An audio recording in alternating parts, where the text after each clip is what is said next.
Deus tem realizado muitos sinais e maravilhas ao longo da história, demonstrando tanto o seu poder quanto a sua misericórdia na criação, mas também juízo e condenação de pecado, que tem estado presente com a humanidade desde a rebelião original dos nossos pais. Estes atos especiais de Deus de intervenção sobre a história são atos divinos extraordinários, que nem sempre estão presentes, mas em momentos especiais da história se manifestam. Muitas pessoas vêm a pensar e refletir sobre a implicação desses atos extraordinários de Deus ao longo do tempo, milagres, intervenções sobrenaturais. E eu lhe pergunto honestamente, você acha que se as pessoas vissem sinais e maravilhas, elas se renderiam à fé em Cristo Jesus? Que lhes falta uma demonstração palpável do poder de Deus, de tal maneira que a incontestável questão sobre a sua existência e sobre o seu poder pudesse ser dissipado com a manifestação de um poder extraordinário da parte do Senhor? De início, eu gostaria de dizer já que Deus é o mesmo, Ele não muda. A Escritura Sagrada nos diz que Deus é o mesmo hoje, sempre e eternamente, ontem, hoje e eternamente. O seu plano redentor para a história também não mudou. Antes, Deus está executando esse plano redentor passo a passo. E neste plano para a história, os sinais miraculosos têm o seu lugar, costumeiramente ocupando um papel bem diferente do que se supõe o sentimento comum religioso que habita no imaginário das pessoas.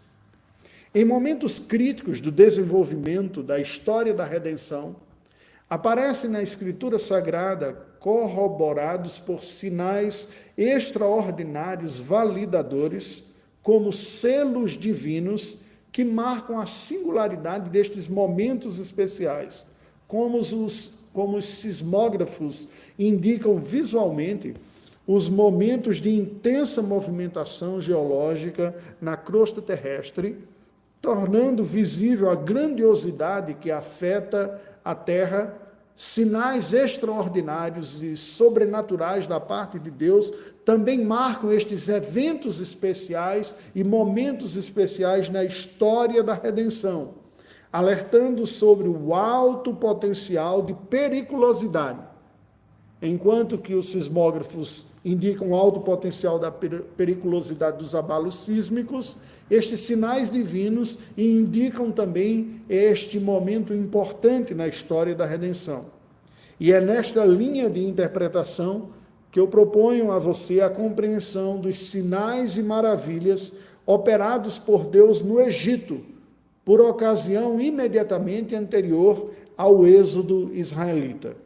Para basear a mensagem bíblica desta noite, nós vamos nos ater em um progresso dos capítulos iniciais do livro de Êxodo, mais precisamente a partir do versículo de número 28 do capítulo de número 6, até o versículo 19 do capítulo de número 8. Como é um texto consideravelmente longo que nós nos basearemos nesta noite, eu lerei apenas alguns destes destacados aqui. Agora, 6, 28 até o 7, 7, depois 7, 23 a 25, e por fim, 8, de 13 a 15 e 19. Assim nos diz a palavra do Senhor. No dia em que o Senhor falou a Moisés na terra do Egito, disse o Senhor a Moisés: Eu sou o Senhor. Dize a Faraó, rei do Egito, tudo o que eu te digo. Respondeu Moisés na presença do Senhor: Eu não sei falar bem. Como, pois, me ouvirá Faraó? Então disse o Senhor a Moisés: Vê que te constituí como Deus sobre Faraó, e Arão, teu irmão, será teu profeta. Tu falarás tudo o que te ordenar. E Arão, teu irmão, falará a Faraó, para que deixe ir da sua terra os filhos de Israel. Eu, porém, endurecerei o coração de Faraó e multiplicarei na terra do Egito os meus sinais e as minhas maravilhas, Faraó não vos ouvirá, e eu porei a mão sobre o Egito, e farei sair as minhas hostes, o meu povo, os filhos de Israel, da terra do Egito, com grandes manifestações de julgamento. Saberão os egípcios que eu sou o Senhor, quando estender eu a mão sobre o Egito e tirar do meio deles os filhos de Israel. Assim fez Moisés e Arão, como o Senhor lhes ordenara. Assim fizeram. Era Moisés de 80 anos e Arão de 83, quando falaram a Faraó. Os versículos de 23 a 25. Virou-se Faraó e foi para casa. Nem ainda isso considerou o seu coração. Todos os egípcios cavaram junto ao rio para encontrar água que beber, pois das águas do rio não podiam beber. Assim se passaram 7 dias, depois que o Senhor feriu o rio. Agora de 13 a 15 e 19 para concluir. E o Senhor fez conforme a palavra de Moisés. Morreram as rãs nas casas, nos pátios e nos campos. Ajuntaram-se em montões e montões, e a terra cheirou mal. Vendo, porém, Faraó que havia alívio, continuou de coração endurecido e não os ouviu, como o Senhor tinha dito. Então disseram os magos a Faraó: isto é o dedo de Deus. Porém o coração de Faraó se endureceu e não os ouviu, como o Senhor tinha dito. Que Deus nos abençoe. Esse texto que nós acabamos de ler são alguns versículos destacados daqueles primeiros sinais operados por Moisés e Arão no Egito. Sinais esses que acabaram se tornando parte das conhecidas 10 pragas do Egito. E como nós havíamos anunciado inicialmente, vamos olhar para estes sinais iniciais, para estes sinais sobrenaturais e miraculosos, com os seus propósitos de condenação de Deus. Deus manifestou o seu juízo sobre o Egito, não apenas sobre Faraó, mas até mesmo, em alguma medida, juízos de alerta ao povo da sua aliança através destes sinais. Portanto, nesta noite, eu lhe convido a refletir sobre os propósitos divinos dos sinais condenatórios, ou propósitos condenatórios dos sinais divinos executados por Deus através de Moisés e Arão. O primeiro propósito divino nestes sinais condenatórios, podemos afirmar que foi manifestar juízos históricos e especiais. Isso se encontra na primeira parte, do versículo 28 do capítulo de número 6 até o versículo de número 13 do capítulo de número 7. Acompanhemos a evolução deste texto bíblico como ele nos apresenta. Nos versículos de 28 a 30, nós vemos que Deus mandou Moisés dizer a Faraó tudo o que ele, o Senhor, dizia. Moisés, então, titubeou, ficou com certo receio de como aquelas informações seriam recebidas pelo Faraó. A profecia divina, aprendemos destes versículos iniciais aqui, que a mensagem divina entregue aos homens, e nesta categoria a profecia como mensagem revelada de Deus, ela serve sempre como um alerta divino responsabilizador para aquele que o ouve. Deus alerta a humanidade, chama a atenção do pecador, lhe exorta, chama a sua atenção, tem um caráter futurista, e nesse caso tinha no futuro próximo, um sinal de Deus, caso o Faraó se mantivesse endurecido e oprimindo o povo israelita, um juízo de Deus viria sobre a nação do Egito, e Deus está dizendo que virá, e já alertara Moisés também de que haveria resistência da parte de Faraó. Moisés agora, um homem mais maduro, sabia que a obra de Deus não é desenvolvida, nem mesmo a obra de salvação, e a realidade aqui sobre a face da terra, debaixo dos efeitos do pecado, ocorreria facilmente sem implicações. E daí essa dificuldade inicial de Moisés, que diz, eu não sei falar bem, como o Faraó me virá, me ouvirá, ele já demonstra esta preocupação neste sentido.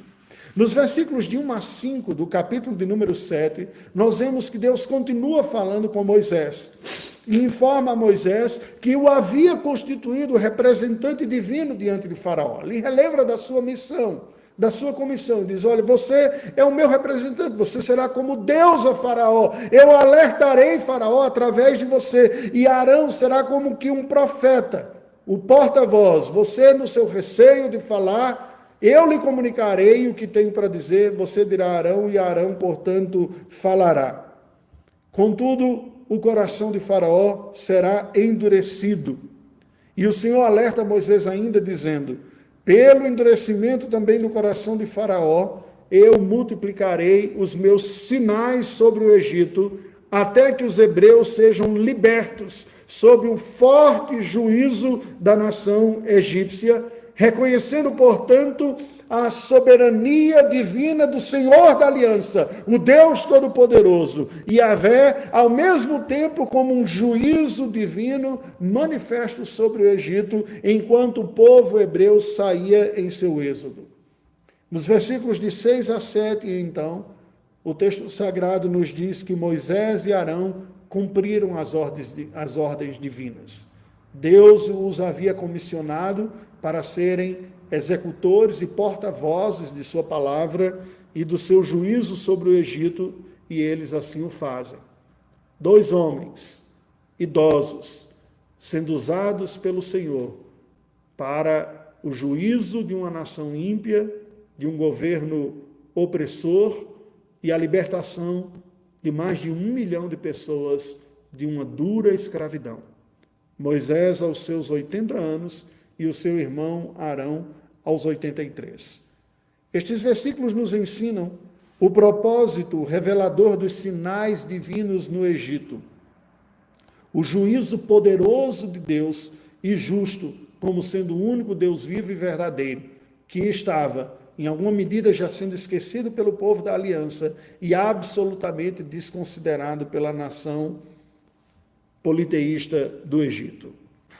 Nos versículos de 8 a 10, nós vemos que Deus comanda o sinal do cajado que haveria de virar serpente de Moisés.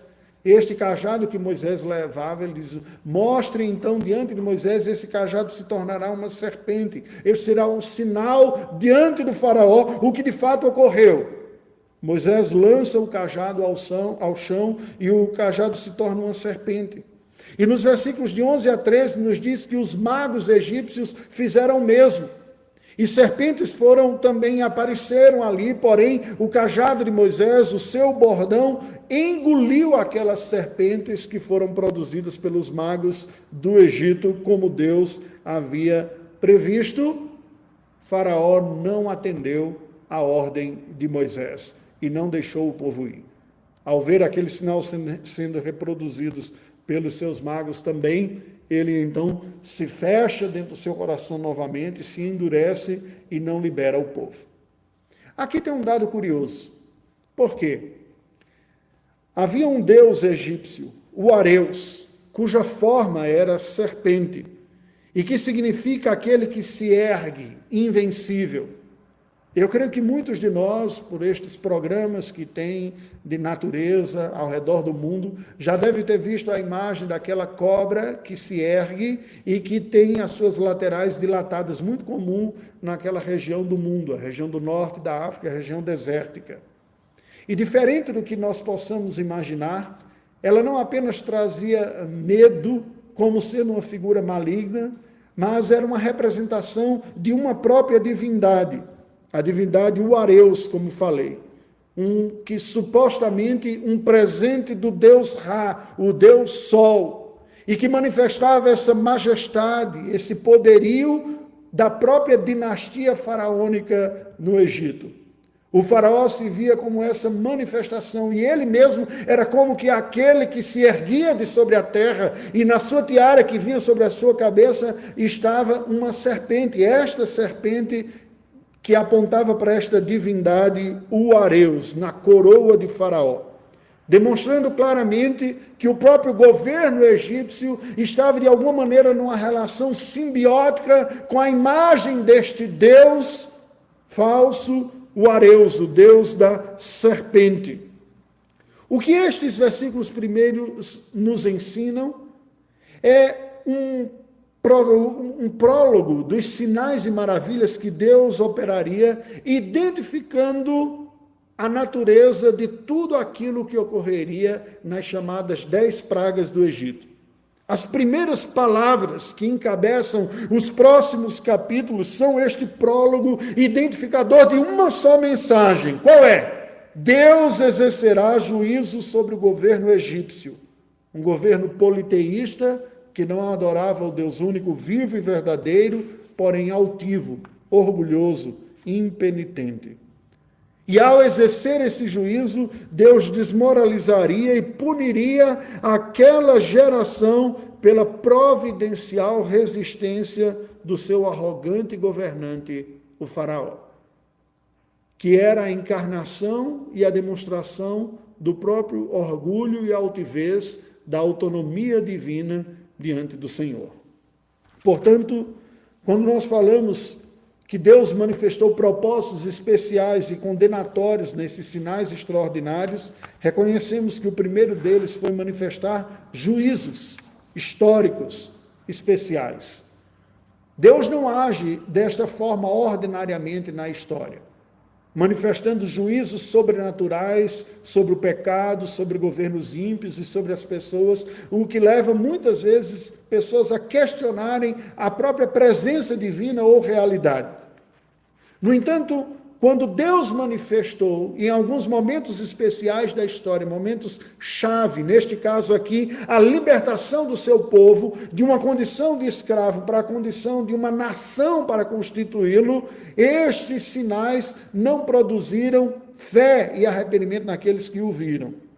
Antes serviram de um juízo de Deus, ao tornar mais clara e evidente a dureza do coração daqueles que estavam diante da mensagem do Senhor. Porém, o segundo propósito que a palavra de Deus nos apresenta para estes juízos era anunciar que somente o Senhor Deus era a verdadeira fonte de vida. Isso nós conseguimos perceber na chamada primeira praga do Egito. Está descrita entre os versículos 14 e 25.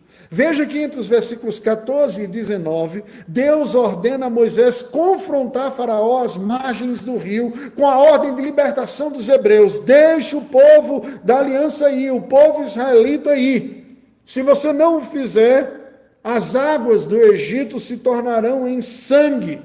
Esta ameaça é dada ao Faraó. E aí vem precisamente a primeira praga do Egito sendo anunciada. Qual o propósito divino com esta praga? A primeira praga tinha como objeto focal o rio Nilo e as águas dele decorrentes. O norte da África é uma grandiosa região desértica. E aquele deserto é cortado pelas águas fertilizadoras do Nilo, que no seu período de alta, quando as águas atingem um volume mais alto, se espalham através de canais, irrigando um terreno que, de outra maneira, seria puro deserto, tornando profundamente fértil. Ocorre que a interpretação disso e o uso litúrgico disso foi identificar no próprio Nilo uma divindade. A personificação do deus Hapi, o Deus da fertilidade. Um Deus que era uma figura híbrida. A masculinidade era expressa por uma espessa barba e a feminilidade por seios volumosos. Este Deus era identificado de uma maneira personificada com esta figura, mas era identificado com o próprio rio Nilo. Quando Deus anuncia esta praga, nós vemos que ela se executa entre os versículos 20 e 21. Moisés e Arão executam o juízo e as águas do Egito viram sangue. E, evidentemente, não eram mais águas vitalizadoras.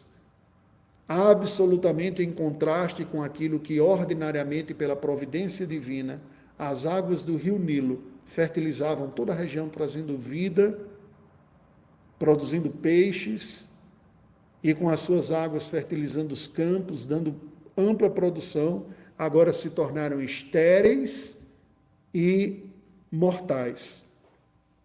O suposto poder divino do Nilo Hapi e sua fertilidade são desmascarados e humilhados. Aquele que seria Deus, agora não mais gera vida, e sim gera morte com as suas águas. Porém, os versículos 22 e 23 nos mostram que os magos do Egito fizeram o mesmo. Com suas magias, conseguiram transformar a água num aspecto de sangue. E isso levou o faraó a mais uma vez endurecer o seu coração. Os versículos 24 e 25 nos mostram que os egípcios cavavam junto ao rio em busca de água para beber. O rio, farto, caudaloso, com muita água, agora era fonte de morte. E para sobreviver, ironicamente, os egípcios tinham que cavar poços às pressas para buscar um recurso alternativo de água. E assim ficou durante 7 dias. O residual da imagem de Deus no ser humano nos é mostrado aqui como afetado pelo pecado, empurra o homem para uma autonomia, para não reconhecer no soberano Criador universal de todas as coisas, o Senhor Deus, o provedor, mas criar ídolos e deuses conforme as suas paixões, necessidades e conveniências. Há um poder de resistência natural no coração do homem para com o Senhor. A lição, portanto, desta segunda porção do texto bíblico nos aponta para a ideia da idolatria na providência divina, o que é uma triste ironia. Pois desde a queda, devido à depravação moral e espiritual que a espécie humana carrega consigo, isso tem nos levado naturalmente, como espécie, a adorar a criatura no lugar do Criador. A identificar nas bênçãos que Deus mesmo nos dá a verdadeira força e fonte de nossa devoção. E assim, não apenas os egípcios passavam a adorar o rio com a sua vitalidade, como sendo o seu próprio Deus, como ser humano natural, sem a graça divina, passa a olhar para aquilo que é fruto do recurso de sua manutenção, de sua alegria, de sua satisfação e de poder sobre a sua vida, como sendo este mesmo objeto de devoção, de temor, de confiança e de prazer. Todos os ídolos das divindades pagãs, quer sejam os antigos ídolos do Egito, com aqueles deuses antropomorfos, imagens representadas, híbridas entre animais e seres humanos, são verdadeiras iconoclastia, imagens visuais e concretas dessa projeção humana para criaturas como divinas, como ídolos modernos. O trabalho, o prazer sexual, o prazer nos alimentos, a confiança na sua própria mente, sua capacidade administrativa, o orgulho diante do que se foi produzido, se tornam ídolos contemporâneos, razões da existência de muitos, objetos da confiança, fatores desestabilizadores e de temor, projeções metafísicas das forças que governam o coração humano. E daí é ser comum nós encontrarmos nessas divindades especialidades que encontram um eco com desejos e com necessidades no coração humano. Isto em oposição à mensagem bíblica que anuncia um único Deus, vivo e verdadeiro. Portanto, quando nós olhamos os propósitos condenatórios dos sinais divinos, reconhecemos, em primeiro, que eles tinham este propósito de manifestar juízo de Deus, juízos históricos, específicos e especiais, mas também anunciar que é o Senhor a verdadeira fonte da vida, não era o rio. Isso nos faz lembrar das palavras do nosso Senhor Jesus Cristo, conversando com a mulher samaritana, quando ele disse: se você soubesse quem era aquele que fala com você, era você que lhe pediria, e eu lhe daria águas vivas que matariam sua sede, e nunca mais você teria sede. Deus é o verdadeiro provedor de tudo o que há. E o que ele se utiliza é recurso de sua providência, que num coração mergulhado na cegueira do pecado, passa a ser objeto de temor, de devoção e de dedicação, e não o próprio Deus. Por fim, nos versículos de 1 a 19 do capítulo 8, nós vemos um terceiro propósito divino, condenatório destes sinais, que é evidenciar o juízo de Deus aos impenitentes. Nos versículos de 1 a 4, nós vemos que Deus mandou Moisés ordenar a Faraó, mais uma vez, a libertação dos hebreus, caso contrário, o Egito seria invadido por rãs. Nos versículos de 5 a 7, vemos Arão estendendo o bordão e assim acontecendo. Mas os magos egípcios imitaram tal sinal. Nos versículos de 8 a 11, Faraó pede a Moisés para que interceda junto a Deus pela retirada das rãs, e Moisés promete fazê-lo no tempo combinado, no próximo dia. Nos versículos de 12 a 15, nós vemos que as rãs foram mortas, e ao cessar aquela praga, mais uma vez Faraó endurece o seu coração. Vemos, portanto, que o juízo e a misericórdia divinas caminham com uma humildade impenitente. Faraó começa um ciclo agora que vai se repetir, de reconhecer o sinal e o juízo de Deus e dar sinais de algum tipo de humilhação, mas quando cessa o castigo, ele volta à sua impenitência, à sua arrogância, à dureza e à desobediência. Preste atenção, porque este ciclo é revelador e não é um privilégio para a vida do Faraó. Na vida de não poucas pessoas, e muitas vezes em nós mesmos, podemos nos encontrar em situações que somos advertidos e quebrantados por alguma circunstância que a providência divina nos coloca, mas tão logo nos vejamos livres dos efeitos desta disciplina, somos tentados a voltar de uma maneira recorrente às mesmas práticas que levaram o Senhor a nos disciplinar. Aqueles que têm filhos sabem como muitas vezes é cansativo o processo disciplinar incessante da vida dos filhos. Quando advertimos sobre algo, alguma disciplina é dada, a prática é deixada e se encontra numa certa segurança e se volta à mesma postura. Nós que nos tornamos adultos, apenas tornamos isso de uma forma mais sofisticada. Os nossos pais já não exercem aquele poder disciplinar como éramos como criança, mas Deus exerce o seu poder paterno disciplinar. E muitas vezes nos mostramos também em um recorrente ciclo de altivez, de autonomia, de resistência, de disciplina da parte do Senhor e de um quebrantamento ou arrependimento mais superficial, muitas vezes circunstancial, para se ver livre das consequências da disciplina, do castigo.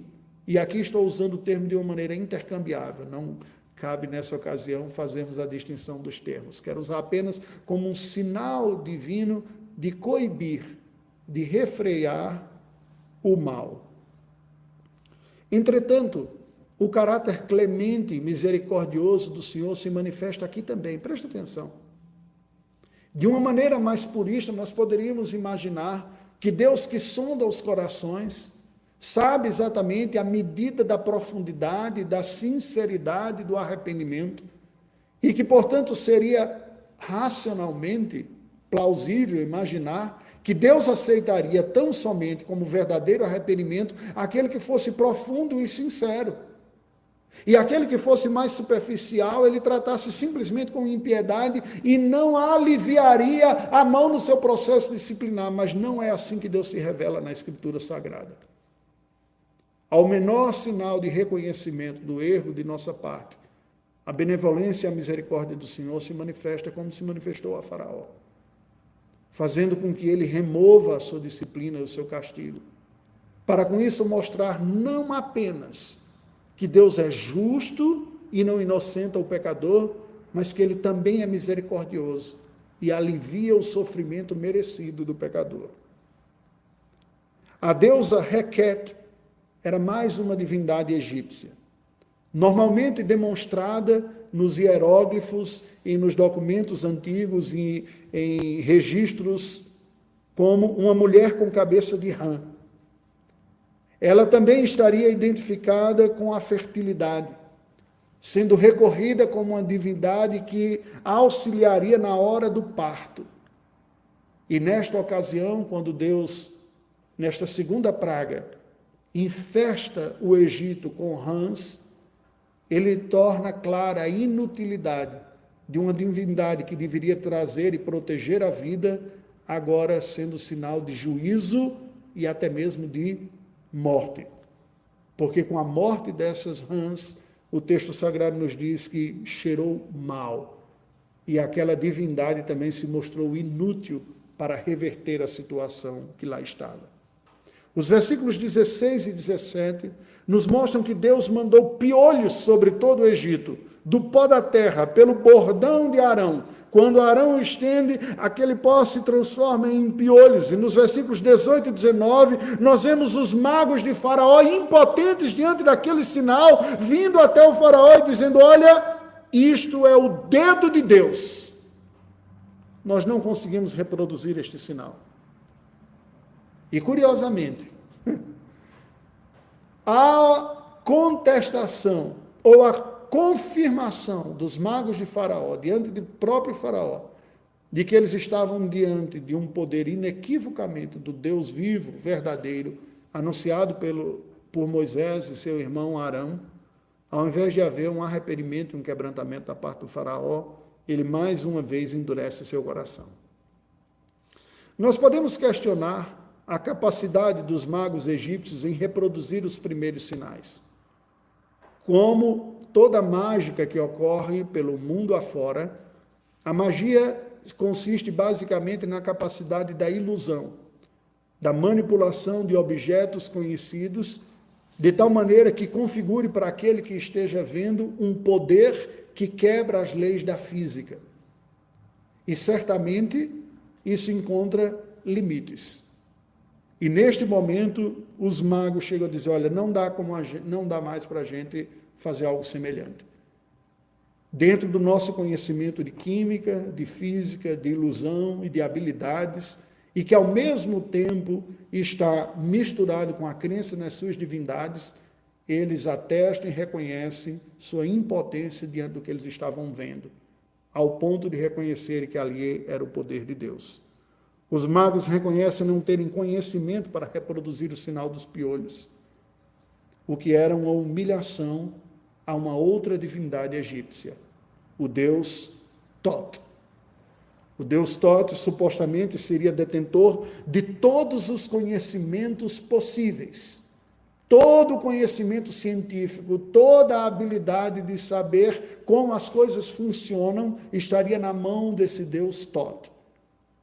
E quando os magos do Egito dizem: nós não sabemos reproduzir, eles estão reconhecendo que essa divindade estava impotente agora diante do sinal de juízo do Deus anunciado por Moisés e por Arão. Aprendemos, portanto, dessa parte, que há uma manifestação conjunta de misericórdia e juízo divino e que vem acompanhados de respostas de penitência ou de impenitência. A devoção às divindades, aos ídolos, a toda configuração e imagem que o coração humano produza dos deuses são predominantemente interesseiras. Daí você perceber que as divindades, em linhas gerais, especialmente nas suas pluralidades, são especialistas em alguma coisa. São um recurso a quem os homens interessados em obter algum favor ou uma facilidade procuram um poder que possa manipular e de alguma maneira negociar para obter os favores deles. E por isso são especialistas, as divindades e aqueles que os manifestam.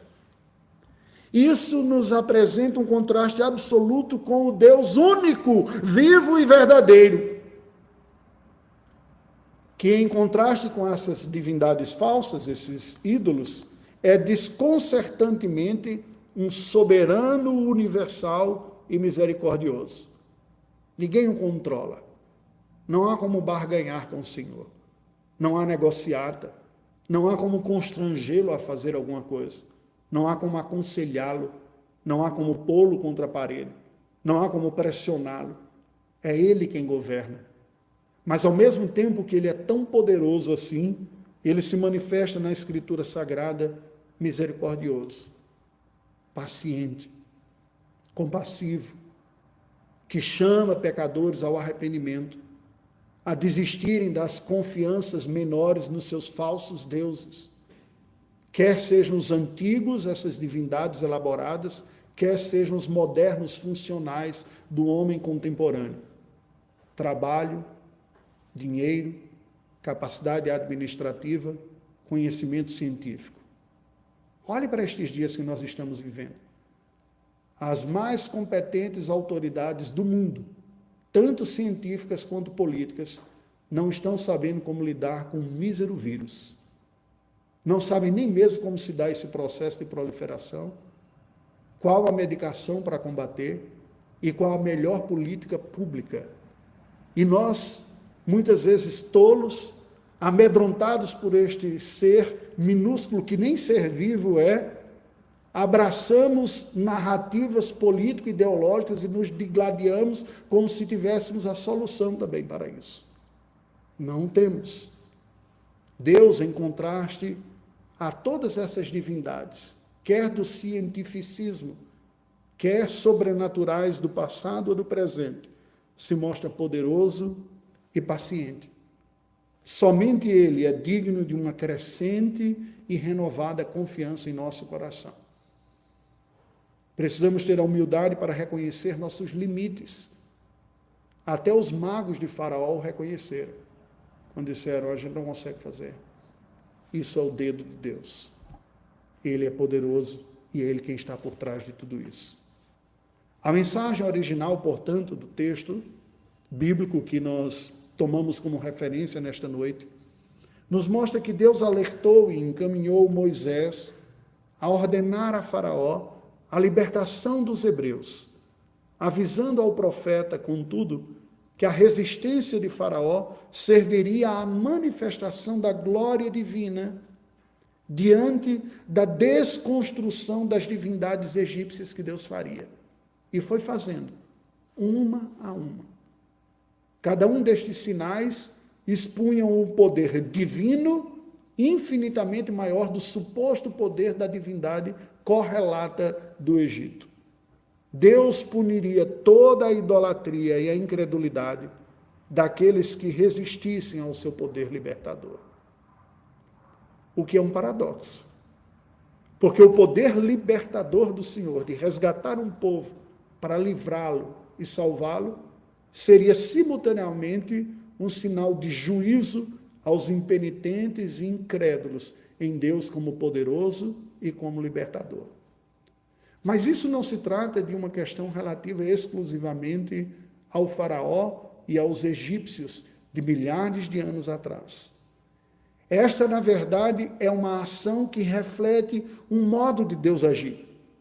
A clemência divina para com a idolatria egípcia, os seus alertas diante dessa reincidente idolatria do Faraó, demonstra que a misericórdia divina abunda e antecede o juízo.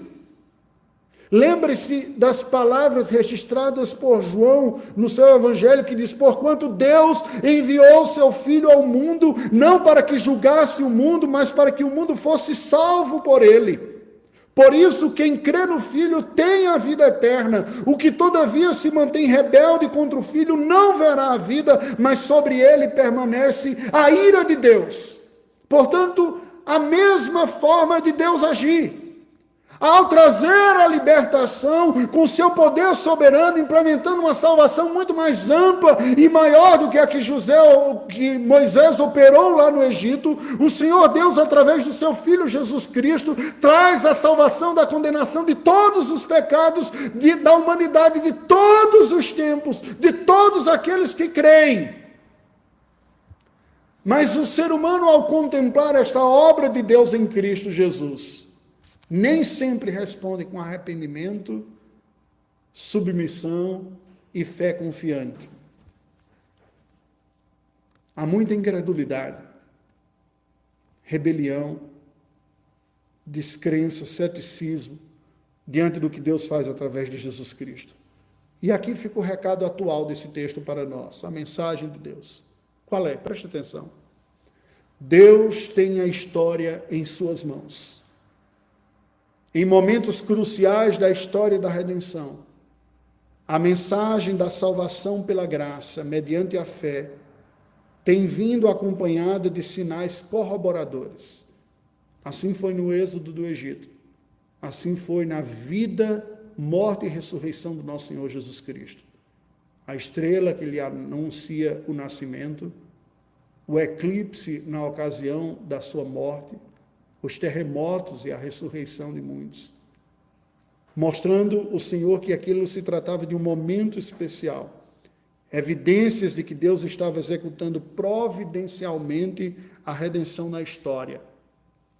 E estes atos de Deus, registrados na Escritura Sagrada, costumam humilhar a autoconfiança idólatra humana. Os sinais de juízo de Deus, quer os extraordinários, quer ordinários no dia a dia. Quando a nossa confiança em algo que não é o Senhor começa a dominar o nosso próprio coração, por amor a nós, Deus abala a nossa confiança quando ela está em algo errado. Pode ser em nossa mente, em nossa capacidade administrativa, em nosso poder financeiro, na estabilidade do nosso trabalho, no nosso conhecimento científico, na nossa família, em coisas legítimas. Quando isto começa a dominar o coração, Deus nos abala e remove de nós esta adesão idólatra, para que a nossa confiança, satisfação e temor não estejam nestas coisas. E o que fica em xeque é a resposta que nós daremos a estes atos providenciais e soberanos do Senhor. A impenitência, portanto, o coração endurecido, rebelde, questionador, reclamador, revoltado diante do que ocorre, das provações e das lutas da vida, diante destes momentos de juízo, atrai o maior juízo acumulado, a escravidão espiritual do próprio pecado. Ao passo que um coração tocado pela graça há de se render humildemente e clamar por misericórdia e compaixão àquele que ao menor sinal de quebrantamento manifesta misericórdia e favor. Isso deveria me encorajar e encorajar você, a todos vocês que estão a me ouvir aqui, para o seguinte, e concluo a mensagem. A graça da fé salvadora é uma obra sobrenatural do Espírito Santo, que ao regenerar o coração do pecador, capacita-o à rendição confiante em Cristo. Deus pode e usa sinais na história, majoritariamente como um juízo destruidor de ídolos, tanto antigos como modernos, para desilusão com a idolatria, para que corações que confiam em ídolos se desiludam com ele. E desiludir é uma benção, porque viver iludido é viver enganado. Embora seja profundamente doloroso, se volte para o único Deus vivo e verdadeiro, em arrependimento sincero, e que busque a sua glória. O Verbo divino, Filho de Deus, Jesus Cristo, tornou-se humano, no maior sinal que o universo poderia testemunhar.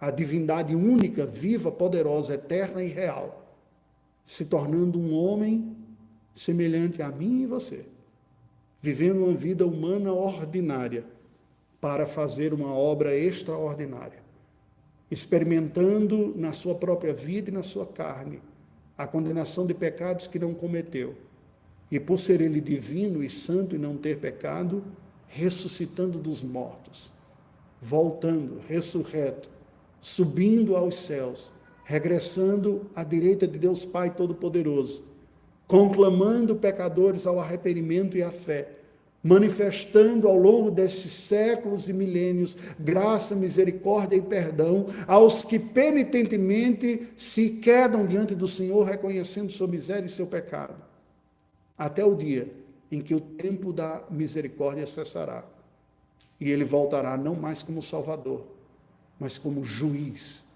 a julgar toda a humanidade, condenar aqueles que permanecerem endurecidos em seus ídolos e em sua autonomia e em seu pecado, e recolher para junto de si pecadores como eu e você, que arrependidos se renderam aos seus pés. Estejamos atentos aos atos divinos demolidores dos nossos próprios ídolos, para ao invés de gerar desesperança e desilusão, gerar uma renovada confiança naquele que criou não apenas o Nilo, mas aquele que é fonte de água de vida eterna. Amém. Oremos ao Senhor. Deus bendito, a tua palavra é viva e verdadeira. Tu és o único Deus que há, absolutamente poderoso, santo, justo, mas também misericordioso e compassivo. Nesta ocasião que nos colocamos diante de Ti, trazemos em nossos lábios uma confissão de pecado, fragilidade de fé, confiança desviada do Senhor para circunstâncias, ocasiões, habilidades, realidades que concorrem com o nosso coração, no nosso coração com o Senhor. Realidades às quais muitas vezes somos tentados a depositar a nossa confiança. Deus bendito, te rendemos graças pelo Evangelho do nosso Senhor Jesus Cristo, que nos diz que Tu vens em busca de pecadores para salvá-los. Estes somos nós, falhos em nossa fé, fracos em nossa segurança, fáceis em desviar os olhos do Senhor e depositar em outras coisas. Pedimos a Tua compaixão, pedimos a Tua renovada misericórdia. Se não poupaste o Teu próprio Filho Jesus, antes o entregaste, pedimos que Tu nos concedas a graça do Espírito Santo de continuar a obra no coração daqueles que já tens começado a trabalhar, Senhor, e naqueles que ainda não começaste, faze isto. Não há em nós a capacidade de produzir a transformação espiritual na vida de ninguém, nem da de nós mesmos. Dependemos da força e do poder do Teu Espírito, para que sejamos profundamente e de uma forma transformadora convencidos dos nossos próprios pecados e desistamos daquilo que concorre com o Senhor, com o trono do nosso coração. Perdoa-nos, ó Deus, a nossa idolatria e pela Tua graça ocupa o trono do coração de nossa vida. Aceita humildemente a oração que Te fazemos, numa sincera confissão de dependência Tua e de Tua graça. Te louvamos pelo Teu Filho Jesus, o Redentor, o Criador de todas as coisas, o sustentador de tudo, o provedor da vida, da salvação. Assista-nos nestes dias maus, dias de incerteza, de confusão, de crise universal, na saúde pública, na governança pública, dias nos quais o futuro se mostra mais nebuloso e incerto aos nossos olhos naturais, mas absolutamente estão debaixo do Teu controle, como o dia de ontem e o de amanhã, como os milênios passados e o futuro eterno estão diante de Tua mão. Ó Deus, assista-nos em Tua graça. Oramos em nome de Jesus. Amém.